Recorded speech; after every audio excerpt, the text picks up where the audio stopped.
行くぜ。What's good with you, YouTube? I'm your host with the most, Manny Fresh. Now, I've noticed there's been quite an influx of new players jumping into PSO lately, so I'm here to give you guys a couple of tips to get your accounts up and running. Now, I want to preface everything by mentioning a few things that are specific to the Ultima server, which is what I play on. There is a DT or donation ticket currency that is used as real money trading with other players or to redeem with the GMs. Another thing I want to go over is there's been some stat adjustments as well. Enemies will have higher evasion or they'll have a higher health pool, so they'll be quite a bit harder to take down than their vanilla counterparts. So with the formalities out of the way, let's go ahead and jump into the tips. Whoa, hang on there. Andy from the future here, okay? Now this first tip I'm finna drop on you is actually super important regardless of what server that you play on. Just some of the stuff that I go over is only exclusive to Ultima, okay? So back to your regular scheduled broadcasting. So now tip number 5 is going to be all about Metta. New accounts are going to start off with 50,000 Metta in the shared bank, and new characters are going to start with 15,000 Metta in their inventory. The bank Metta cap has also been increased to hold 9 million Metta instead of the default 999,000. So we're going to have a lot more Metta to be able to utilize things like Charge Vulcans, Baran's Launcher, Vijaya, Slicer of Vengeance, and any other sort of charge weapons that tickle your fancy. Now, previously, admins would open up Metta rooms with stacks of Metta for players to come in and grab them, but they've recently stopped doing that. And instead, they released a new quest named The Value of Money 2, where anyone can jump in and farm some Metta. Now, to get into the quest, you're going to make an Episode 1 room on one-person mode. Head over to the quest desk, and under the category Special Metta, you'll find The Value of Money 2. Now, close to the end of the quest, you'll get a chance to show off some of your awesome DJ skills and play music for all the party guests.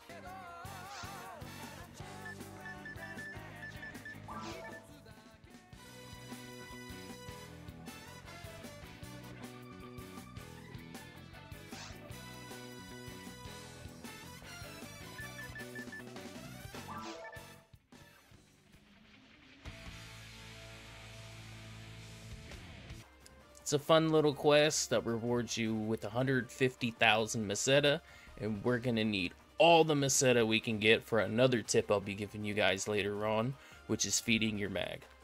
I want to give a huge shout out to Sheeta, Saith, and Sully for hooking us up with this quest. There's even a nice little Easter egg hidden in the medical bay, and let's just say, Sully is the best.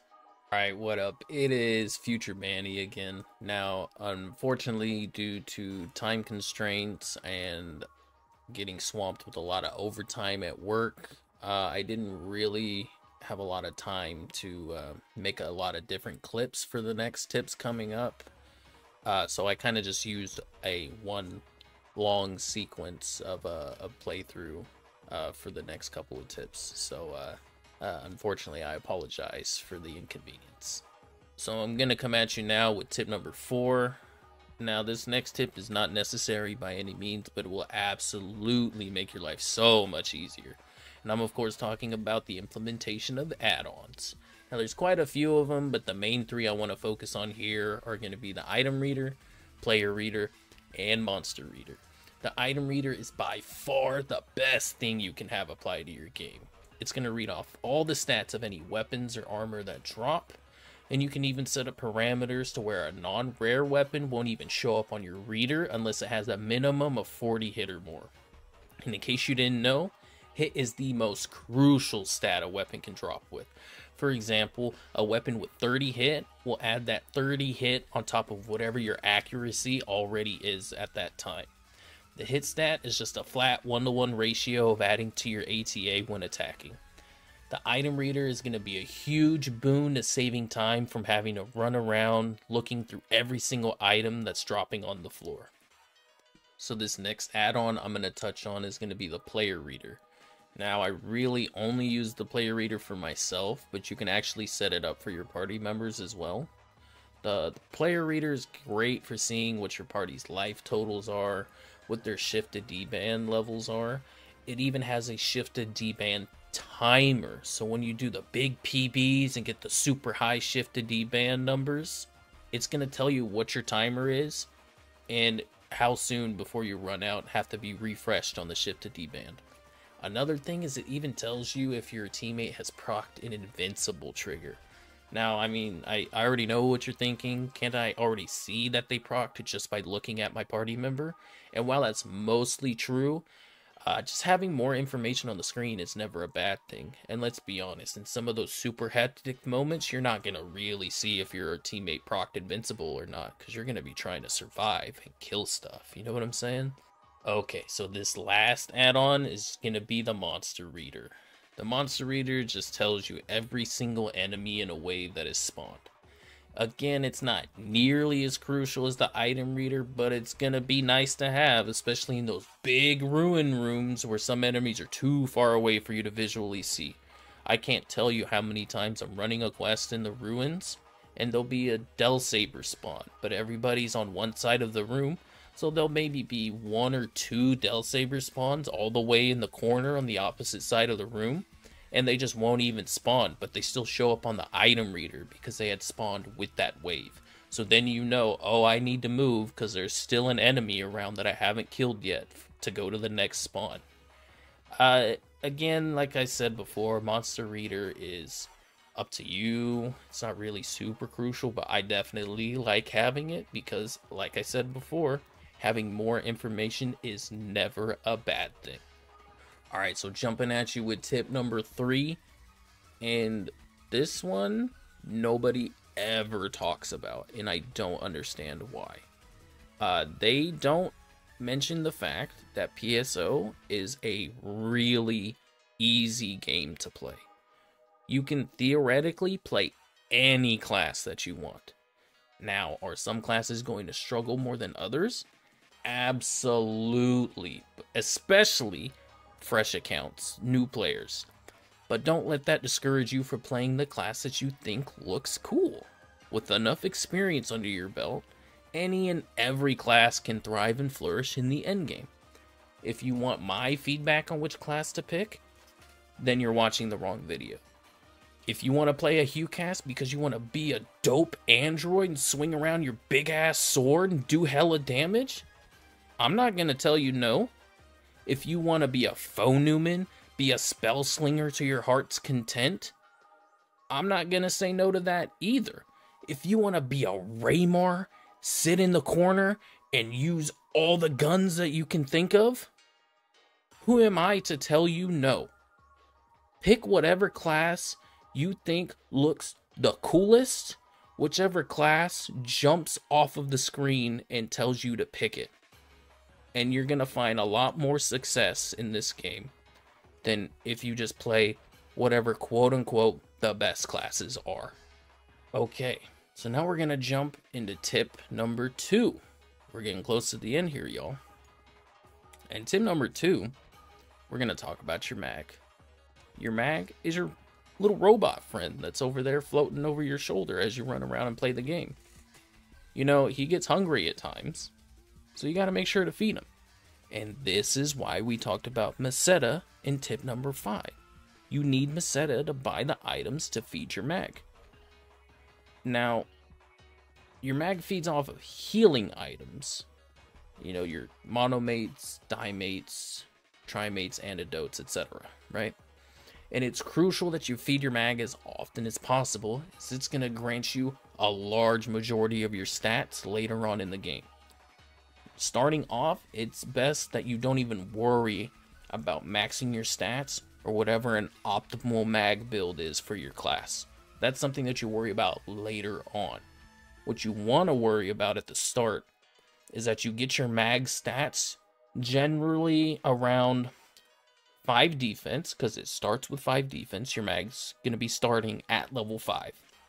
So 5 defense, 150 power, and 45 dex, as it's going to cover most bases in regards to attack power as well as your accuracy. And yes, this applies to Force players as well. Now, before you go running off to adventure with your little mag buddy, make sure that you type in your chat. Now, this is specific to Ultima. I'm not sure if Affinia or other servers have this, but you type in /magtimer, and you're going to get an on-screen prompt that reminds you to feed your mag. So while you're out running through caves, ruins, whatever, take a second. When the prompt comes up, stop what you're doing, feed your mag a couple of items, and then get back to adventuring. And I guarantee you, you're going to enjoy the mag process a lot more as you play the game instead of sitting in a room for however many hours just feeding your mag over and over. Now, if you want to go that route, I'm not gonna tell you what to do in that regard. But it's very simple to just, especially at lower levels, it's very simple to just run around and feed your mag as it gets hungry. And that's the way that I would do it. And finally, we get to tip number 1, the big dog. The best tip I can give to anybody playing this game. And that is to stop focusing on leveling. No, I'm being dead ass. Stop tunneling on levels, okay? I can't even begin to emphasize how important it is to focus on farming usable gear versus just cranking out levels. I'm not even talking about leveling from 1 to 100 so you can play on Ultimate and actually start farming drops, okay? I mean, once you're already in Ultimate, farming nothing but XP is not a great use of your time. If there's a piece of gear that you want to go farm that instead of trying to run CCA Gal Griffin garbage. You're going to get XP from trying to farm literally anything in the game. So why not go get your items, and by the time you have your items, you won't even need to run CCA because your stats will be so much higher than if you just got levels. There's a plethora of gear that you can even farm from very hard and hard that is going to make you make the jump into Ultimate. And let's be honest, heading into Ultimate for the very first time is a drastic jump from very hard. And even more of a jump if you go into Episode 2 Ultimate from Episode 1 Ultimate.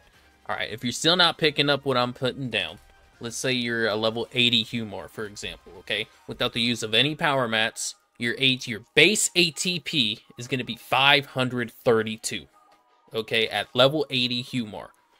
Let's say you go farm a red sword on Ultimate. Base ATP for a red sword is 400 attack power. So when you equip a red sword, you're getting a 400 attack power boost without even grinding the red sword. Now, if we take a look at the Humor stats real quick, okay? A 400 point boost is 120 levels.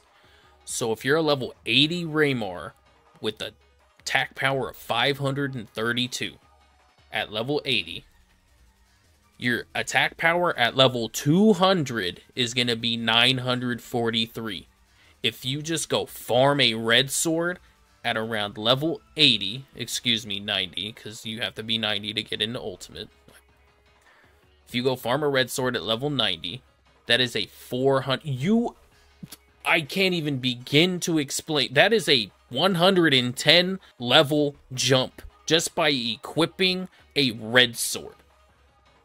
Now, if that does not put it into perspective how important gear is over leveling, then I am not entirely sure how much better I can explain it for you. So there you have it. Those are my tips for getting over the new player hurdle in PSO. If you guys like this sort of content, be sure to stay tuned because I got plenty more videos coming up. If you have any questions or comments, be sure to leave them below. Otherwise, I hope you have a wonderful holiday season, and I hope to catch you on Pioneer 2. Manny Fresh out. Peace.